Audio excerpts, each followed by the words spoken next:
This is the Vanguard Podcast. I'm Gavin. And I'm Zac.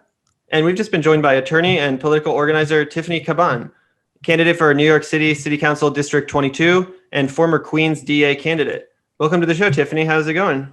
Hey, first of all, thank you for having me. It's going. I don't know. It's a hard question to answer these days, but good.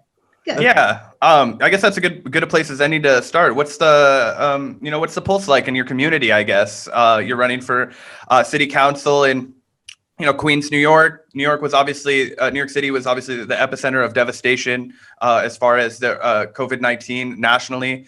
More than 30,000 people lost their lives in the state of New York.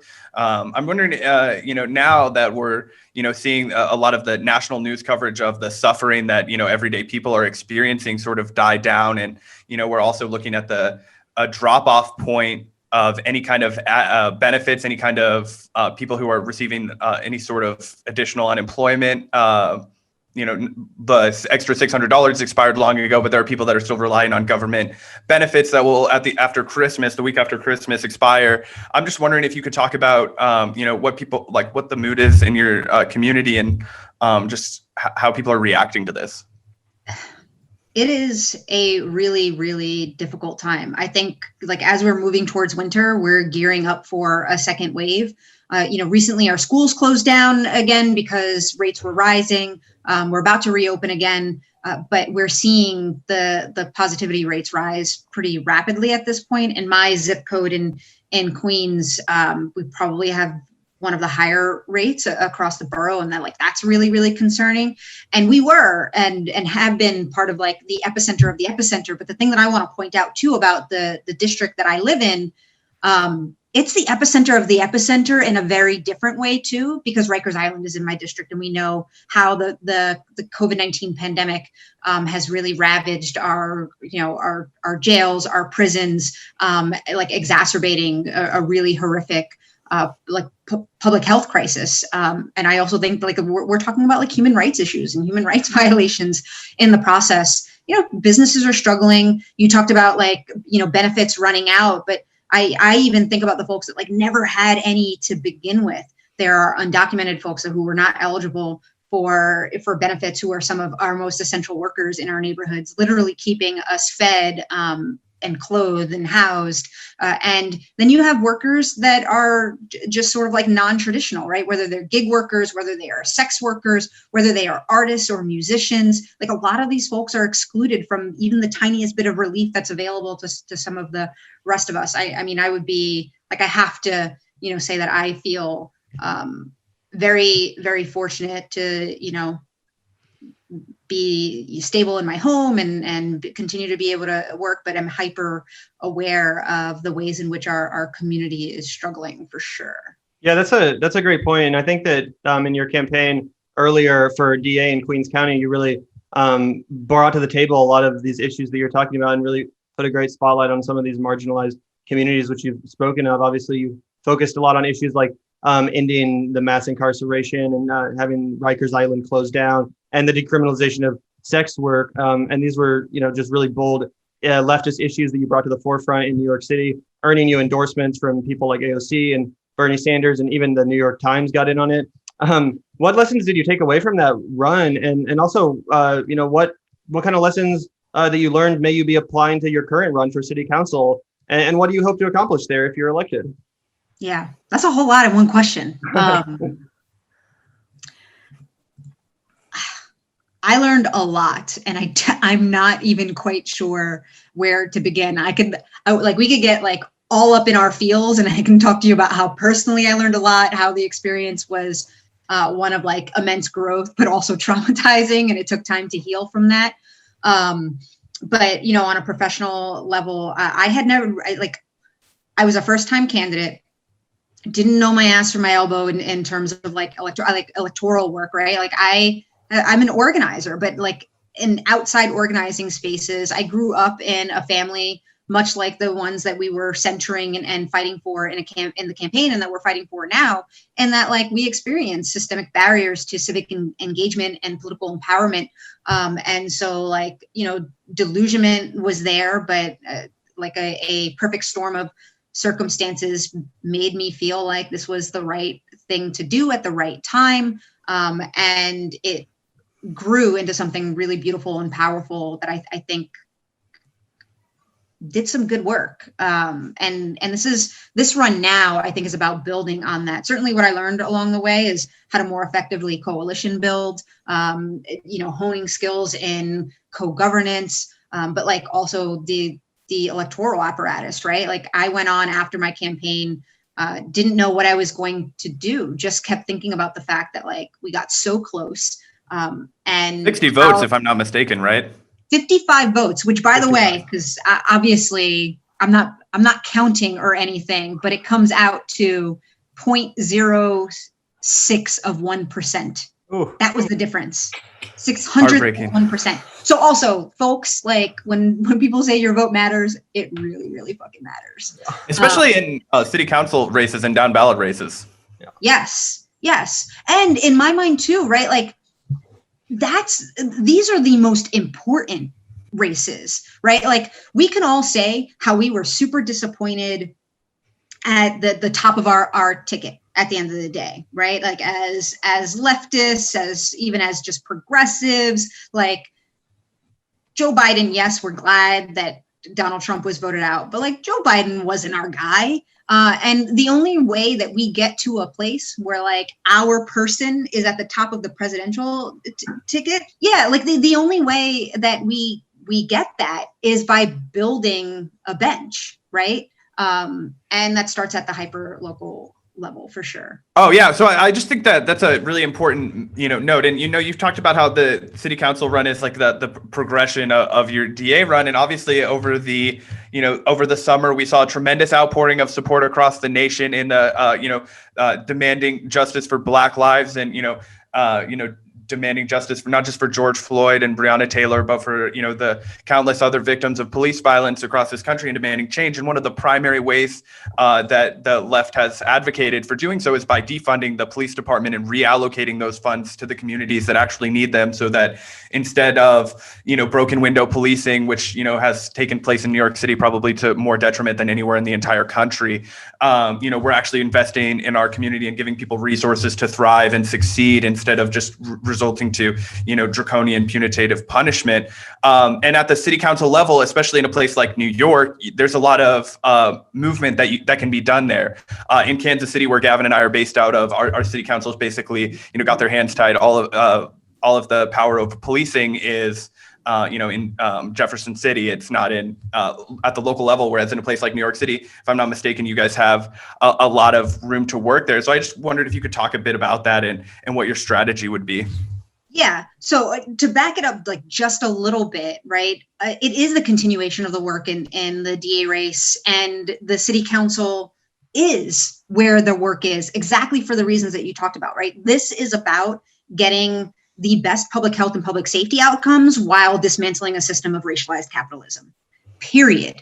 And there are all of these different strategies that have to be in play at once. But looking at the different strategies, one of the most powerful is taking over our municipal governments, precisely because they fund our police and they don't fund anything else. Like you look at New York City, you've got an over $6 billion police budget, right? Like more than the military budgets of armies across our globe. And we're spending pennies on the dollar in comparison on schools, on hospitals. You think about it, and it's honestly the reason why I ended up running. Folks ask me to run all the time for different things after my saying, no, I think I'm doing the work that I need to do. And when the pandemic hit, and when we had this international uprising against the murder of Black folks by the hands of the police, I was still getting asked, and that's when the answer changed, because here we were, right? And we had protesters out in the street marching against police violence in defense of Black lives, and they were met with more police violence, literally taking batons and rubber bullets to their body, pepper spray to their eyes, all in full view, while we had a city council at the same time that was gutting the funding for our hospitals, and doctors and nurses were on the street literally begging for PPE, right? And who is in control? But don't worry, of the Cuomo's going to get an Emmy. What's that? I just said, don't worry, Cuomo's going to get an Emmy. Oh gosh, yeah, and yeah, writing a book in the middle of a pandemic. Yeah. Don't even get me started. Well, and then we also have the dynamic between our governor and mayor and the pissing match that is. Yeah, could you talk about that? And also, are you looking forward to any potential progress from the mayor's race after de Blasio's time's up? So there's a lot happening across our city, not just across the borough. And, we can see it at every level of government. Building on wins from people like Alexandria Ocasio-Cortez and Jamal Bowman, then looking at our state legislature and we just elected a handful of socialists to our state legislature, right? The push to the left is really clear. There's clear momentum. We are building power. And I think we are in a position, and another thing that can be leveraged with these city council races is that it's a 51-person body because of the redistricting and how it's all been separated and the term limits. For the first time, 35 of our seats are term limited out. You are going to have a body that no matter what looks incredibly different and an increasingly leftist electorate. And as coalitions of candidates like myself move and are vocal and are working with groups and organizations on leftist platforms, it necessarily is going to push a mayoral candidate in that direction. And so we're seeing how the race is shaping up. But I want to be hopeful and optimistic in that I think that we will have a considerable change from our current mayor. Yeah, that's interesting. And especially that you mentioned how a handful of socialist identifying politicians have been elected to the state legislature in New York. And that brings to mind the fact that your race is endorsed by the DSA in New York City. And we've been discussing the DSA's recent victories a lot here at the Vanguard. And we've been really impressed with the candidates they've endorsed and the initiatives that they've endorsed. And we've spoken to several great candidates in the DSA, including Zohran Kwame Mandame and Jabari Briesport, who just recently won their races for state office in New York City or in New York. Zohran's going to be my assembly member. Oh, awesome. Yeah. In Astoria, right? So yeah, that's awesome. And we've just been so impressed, like I said, speaking to them about the issues they're advancing. And like you said, changing the momentum and direction of political activism in New York City. Just what's your relationship been with the DSA like? And can you just speak a little bit to the work that they've done in the city to affect progressive change? Yeah, I mean, typically in our city, what we have been up against is entrenched political machines, right? You look at the dynamics between Alexandria and Joe Crowley, or in my race, it was me against a machine-backed candidate. And a lot of times you have these really, really great people who are rooted in their community, centering and fighting for working class folks, but the resources aren't there to execute a campaign plan to hit a win number, to then be able to represent the interest of your community and co-govern with your community. And one of the things that DSA does, like nobody else does, is the ground game, the organizing, and to see how beautifully and almost seamlessly our organization has been able to morph and stick and move into what campaigning looks like, electoral politics looks like in the middle of a global pandemic where you're not really face to face with folks, has been really, really incredible. But the other thing about DSA that is really beautiful is, as socialists, we are when you look at the rest of the landscape, what we are putting forth is something that is outside the bounds of what we have generally seen in government, right? For most folks that are engaging in, that are civically engaged and things like that. And what we're finding now that people are latching onto, whether you call it socialism or you just name it as, oh, you support healthcare for all people, that's a human right. Housing for all people, that is a human right. All of these different things is the political imagination that is necessary, right? Pushing back against boundaries. And this is a very special moment, I think, for us because the pandemic has laid a lot of things bare. And what we've seen is people are ready and willing to be radicalized, and it's a moment to capitalize on, where folks are saying, well, you told us we couldn't get housed. You told us we couldn't work from home. You told us we couldn't do all these different things. But now here we are trying to do them. And imagine what we could have accomplished with foresight, with planning, with intention, with proper resourcing. And what you see and what folks are envisioning and like wanting to see implemented in their communities are the things that DSA and other socialist orgs and organizers have been talking about and fighting for a very, very long time.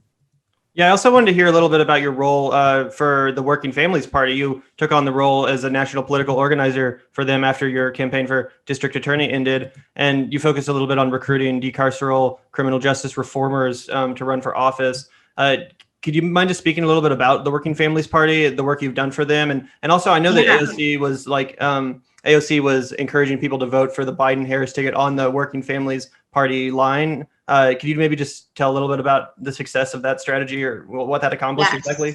Absolutely. So I think to start with, one, Working Families Party is an incredible place to work. I am so glad that it's what I decided to do after my race, and I'll tell you why. But the other thing that I should mention is that here in New York State and in some other places, we have what's called fusion voting, right? Which allows third parties to exist in a meaningful way, right? Like when you have fusion voting, a third party vote isn't a spoiler vote. It's not something that's splitting the vote. It's not keeping somebody from winning. It more often than not is pushing somebody over the finish line, and we can see the margins in a lot of these different races. And it's a signal. So like here in New York, voting for Biden and Harris on the Working Families Party line, while it counted the same as a Democratic line vote, it sent a message to our city and our state, particularly Andrew Cuomo, who's trying to kill the ballot line, that you're not just Democrats, you are progressive Democrats, that you support a certain kind of agenda.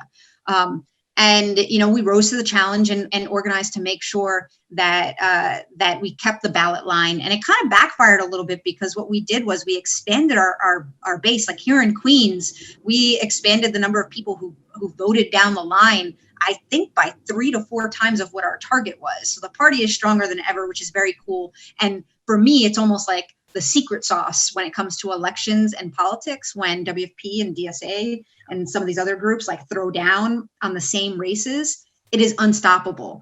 And it's some of the strategy that I used in my work at the Working Families Party. So I did work around electing decarceral DAs across the country, taking what we learned from my race here in Queens, building off of it, taking the policy, the communications, what went well, what didn't go well, and bringing that to other places. And we threw down in Texas, Michigan, Colorado, California, Florida, and got some really big wins.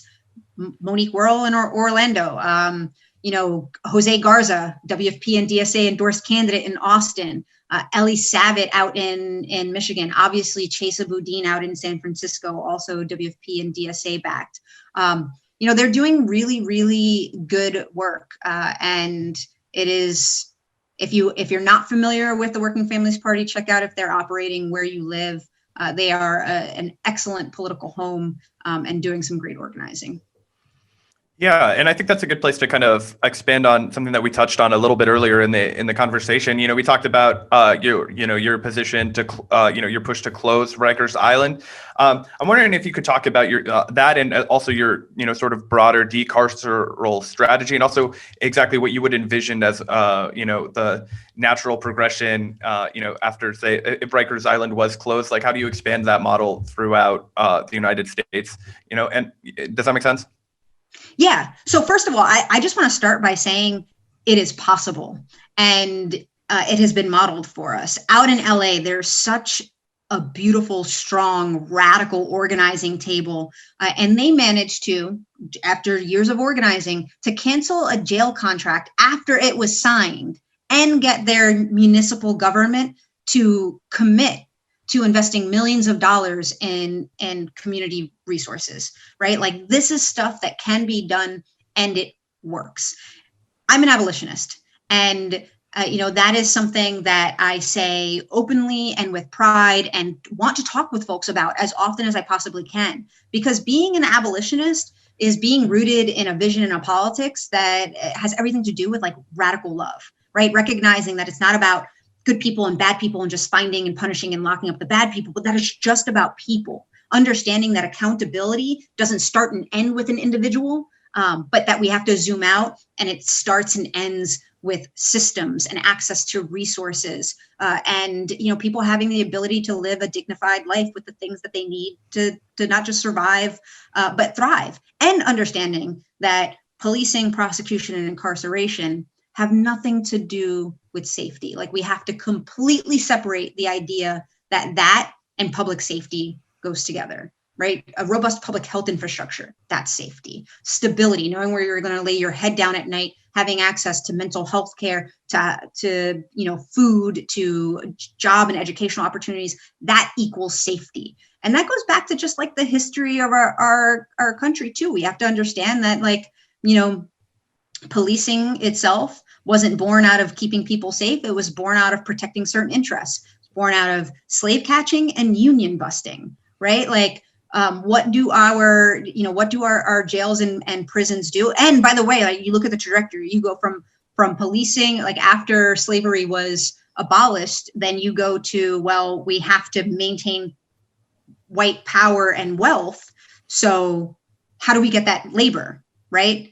And that's where racialized capitalism comes in. And that is where we get things like the Black codes and convict leasing that then morphs and the newer iteration are 3-strike laws and mandatory minimums and the war on drugs and stop and frisk and the system that we have that exists today. Like, once you realize that and understand that these systems were never meant to keep people safe, but to protect power and wealth, you start thinking about like, what are the things that do keep you safe?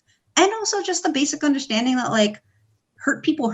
And if we are committed to just wanting the best public health and public safety outcomes, then we're going to invest in people's healing and invest in people's ability to take care of themselves, take care of their families, and take care of each other.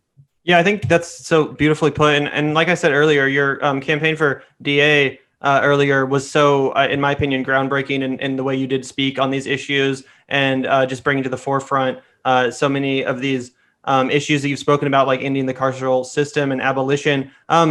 Since your last campaign, however, there's basically been, as Zac mentioned earlier, this massive outpouring of support for the movement for Black lives. We've seen pretty much the biggest civil rights movement on the streets since the 1960s. Since these events have taken place, do you notice a difference in people's reception to these policies? Like, are people more open to them now that they've perhaps been more educated by the work that's been done by Black Lives Matter activists and protesters and demonstrators? Yeah. Do they seem open and receptive to these ideas, or are you still having to convince a lot of people?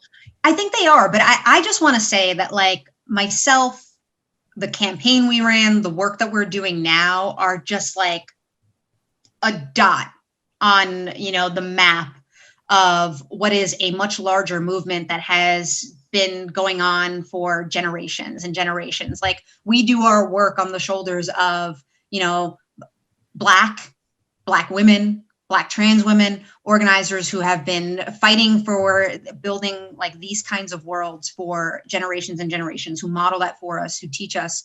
And it's just a continuation of the work, locating yourself within movement work, finding where you can have an impact, and implementing as many strategies as like you possibly can. And what I will say is that we are in what I would call, what some of us would call like a bubble bursting moment. And our movements wait a long time for moments like this, and that we have to be ready to capitalize on them. So we make all of this slow, hard progress, like we're just like walking and marching through mud, but then something happens and everything opens up, and it's like a rush to the finish line to get as I've talked about this moment as like one of those shopping spree moments where you get told you've got 30 minutes or 30 seconds in the grocery store and you're just like trying to put everything in the cart that you can. I feel like that's the moment that we're in. And so we're all like hustling to get as much done as we possibly can. And we'll rest a little bit later when you talk about the life and the patterns and the rhythms of movement work. But people are much more open in this moment. You talk about one of the largest, if not the largest, civil rights, protests in the history of our nation, and people want to know what it's about. I know that it is a super controversial. There are lots of different opinions on whether we should be talking about defund or not saying defund. I use it. It is what it is the movement's language. And I think that we should be uplifting and amplifying it. But also what I have found is that it's a good conversation starter, no matter where you land on. And it's a good slogan. It's direct. Defund the police. What part do you not understand? Defund. Yeah. I saw, and I'd be remiss if I didn't bring this up because I thought it was the perfect encapsulation. Defund the police is not a bad slogan. You are just racist. Like, you don't want to defund the police because you're scared of minorities. Like, that is essentially what it comes down to for so many people. And I think that we have to start being honest about that. This is a bad faith criticism. Or if not that, then it's at least a denial of the, lived and spoken experiences of those communities. You might not be actually afraid of minorities or whatever, but to deny the importance and necessity of defunding the police is to deny what these communities have decided is, the ultimate policy that needs to be, taking place to protect them. So, yeah, I think that's totally. What I really appreciate, to be honest, too, is that it's a good conversation starter with lots of folks that maybe I wouldn't be having as many conversations with. And I immediately get to lead into things that really resonate with folks, like saying, hey, did you know that only 2 to 3%, no matter where you are in this country, about only 2 to 3% of what the police do is responding to violent crime, not preventing, not interrupting, but responding to. So how about we talk about what that other 97% of what they're doing is? Because here in New York City, some of that 97% is that the police are credentialing our press corps, which sounds fascist as fuck, but that's what's happening. They are the people who show up at your door when you get evicted. Armed police officers. They are the people responding to folks who are in mental health crisis rather than a mental health expert.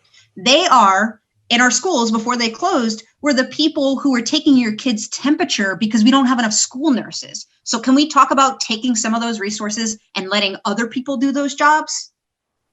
Yeah. And it's a no-brainer. Argue with that. Yeah. It makes absolute sense. It's one of those things that I don't know. I think I personally, I'm fully behind the defund the police slogan. Yeah. But anyway, I don't want to pivot too hard. But one of my last questions that I wanted to make sure that we got to was one of the things that you mentioned on your campaign website and you've talked about a number of times is how particularly your district is going to be hit by climate change. And a lot of people don't think about the city as being impacted by climate change. Especially not a place like New York, kind of like the urban epicenter of the world. You think you're kind of above the whole climate change, but obviously Hurricane Sandy kind of put a dent in that sort of, vision of the world. And, I've also done some reading that parts of the Bronx and perhaps even Queens will be flooded permanently by rising sea levels. I'm wondering, one, is there growing concern in your community about climate change? And two, what do you think the best way to respond to that is? And how do we, bring Green New Deal policies, under the Biden administration? Oh, yeah. I mean, absolutely. There is a growing concern and every level of government has to be on board with Green New Deal principles. Otherwise, we don't get this done. This is an issue for every single corner of our city. But what's sort of unique about my district is that there are elements of every part of the climate crisis, very, very visible. We are a waterfront district in a flood zone. We have the big Con Ed, facility right in my backyard. I can walk out my apartment and see it. And we generate in this district, I think somewhere over half of the power that gets generated to, around the city. I did this community bike ride a few weeks back, and in a stretch of 1.5 miles, we had passed 3 dirty peaker plants. We have another proposed peaker plant that we're fighting. We don't want to have built here in our district. And then we have Rikers Island. And the reason why I mentioned Rikers Island, well, it's a couple of things. Something that an organizer told me not that long ago really stuck with me when they were like, if we have 10 years to solve the climate crisis, we've got 4 years to solve racism. And, the proposal here is to close Rikers Island and to build a renewable Rikers, to build a renewable energy center on the island. And it would produce in addition to other functions, it would be able to store enough battery power to get rid of all of the dirty peaker plants in our city. And the intersection with racial justice is so clear with this example, because the same communities that are over-policed and over-criminalized and over-represented on Rikers Island are the same communities that those plants sit in. And that is like by design. That is not a mistake. And so those are some of the things that we are looking at and focusing on. You look at Astoria Houses is the public housing complex that is in my district. They're right on the water.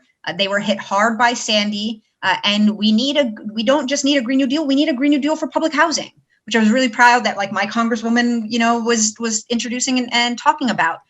The way that we approach these things are just totally back asswards. We saw after Hurricane Sandy, they're still doing infrastructure repairs and updates in the buildings that were devastated, but they're not doing them to the other buildings that weren't touched, which makes no sense because the next superstorm is coming. And it is like Russian roulette on the buildings. Like, why not do it for all of the buildings so that they're all resilient? They all can withstand, a storm like that, rather than waiting for folks to be unhoused or even worse, to be killed or to not have like a place to live. So, climate justice is a huge issue, certainly in my district, but absolutely across our borough, across our city, state, our country, our world. Yeah, absolutely. Well, again, thank you so much for speaking clearly on these issues and bringing to the attention of so many people these policies. My last question for you is just: are you feeling optimistic about your chances for this election, and do you feel like you have any big competition, or do you think you have this? I take nothing for granted ever. And so our plan is to out-organize and build a big, broad coalition, and that's what we're doing. But I also define win a little bit differently. Like, yes, we want to win this election, but more than that, this is an organizing opportunity. And so we are going to be and are continuing to implement relational organizing strategies, making sure that we are creating and executing a campaign plan that gives resources to our neighbors, that creates on-ramps for civic engagement, and it politically empowers folks that, again, have been shut out of the process. And so for me, that is part of the necessary win too. We're working very, very hard. We don't want an outcome like last time, but I feel good. And, if folks want to help us do that and get over the finish line, they should check out my website at www.cabanforqueens.com. You can sign up to volunteer. You can donate and throw a few bucks our way. It goes a very, very long way. And then there's sections for, again, it's a participatory platform to put in your policy ideas and, be in dialogue with the campaign to make sure that we are centering and uplifting the things that our community members are valuing and want to see the most. Awesome. And anybody watching can find all that in the description box below, and be sure to support her campaign in any way that you can. Tiffany, thank you so much for joining us today. It was great talking to you. Yeah, I appreciate y'all. Thank you so much. Yeah, thanks so much, Tiffany. Have a great one. We wish you the best of luck. Thanks. Bye.